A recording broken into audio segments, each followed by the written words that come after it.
Again, Exodus, chapter 20, verse 12. Honor thy father and thy mother, that thy days may be long upon the land which the Lord thy God giveth thee.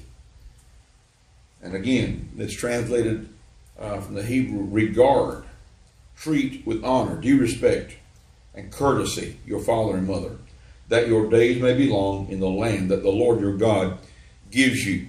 So, as time marches on, the relationship between parents and children changes. However, honoring our parents should never change. That should never change. A breakdown in honor and respect is a sign of the end times. And we're seeing a lot of that now. A lot of that in this country, in this nation. We're seeing a breakdown in family values. Listen, that's the bottom line for the abortion industry, as far as the devil's concerned, is to destroy how do you destroy, what's the best way to destroy a family? Make sure no one's ever started to begin with. And he's always targeted children. In Moses' day, he targeted babies. In Jesus' day, he targeted babies. That's still his target today. And that's the beginning of the breakdown of the family. Then, of course, you have the homosexual agenda, which absolutely destroys a family, because two men can't have a baby, two women can't have a baby. They can call all they want to. It's been in the news recently about this transgender individual who had a baby. Well, and they want to call him a he. He still had the female plumbing, so he is still a she. And because he couldn't have had a baby if it had been a he with the he plumbing. He couldn't have had a baby.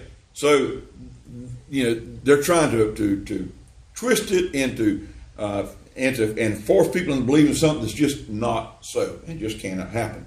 And that, again, that attributes to the breakdown of the family. And there's other factors as well.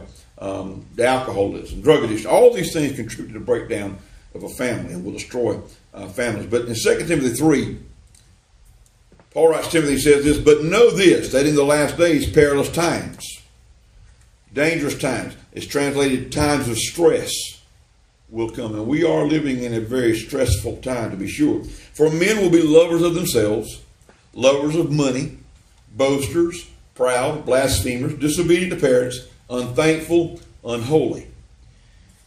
But ideally, there are 3 stages of life that parents are to be honored by both young and adult children. And that's just, I want to finish this part out on the 5th commandment by going here.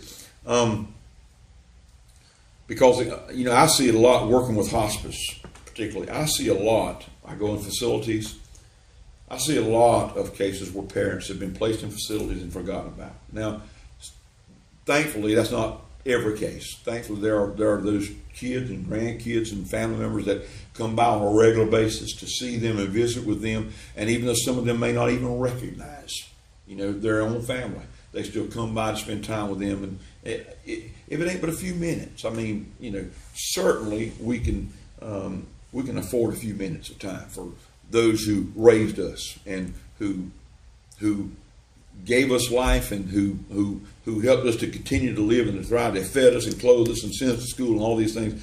Certainly they deserve at least a few minutes of our time. They deserve more than that, really.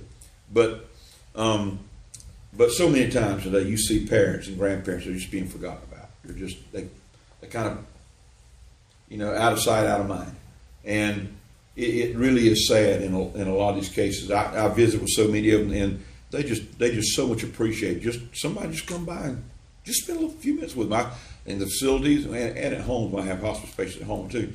But facilities, a lot of times I go in and I'll take some of these people are bedridden, can't get out of bed, and some of them are a little disoriented. Some of them are very disoriented. Some of them, of course, are Alzheimer's, things like that. But I'll just go in, sit down by the bedside and speak with them, try to speak some comforting words to them, read some scripture. I'll read a passage of scripture, have prayer with them. Sometimes, for many of them, I'll just right there with no guitar or anything, I just sing a song, an old hymn. Or I'll ask them, what's one of your favorite songs, one of your favorite hymns, whatever. And most of the time they'll say Amazing Grace or one of the old standbys you pretty much know. And I'll sing a verse and a chorus or two of that and have prayer with them. And you would think Billy Graham came to see them. You know, you would think someone on that level came to spend some time with them, and they're just so appreciative and so thankful for someone who will just take. And then some of them, of course, they can't respond at all. And you thinking, oh, they don't even know I'm here. They don't even know I'm on the planet. They don't even know they're on the planet. But there again, studies have found out and revealed that you never know what's on the inside, what's going on the inside of that person, what they're receiving, what they're picking up. And so I believe that to the very last moment, we should revere and honor our parents and our grandparents. Traditionally in the Jewish home and in many other homes traditionally from years back, everyone, the grandparents, great grandparents, they were considered patriarchs and matriarchs, and they were held in great revere. And didn't matter what kind of shape they got into physically when they got older, they were held in revere and they were taken care of until their last breath. And I don't think it should be a problem to do that now. So 3 stages I want to mention, and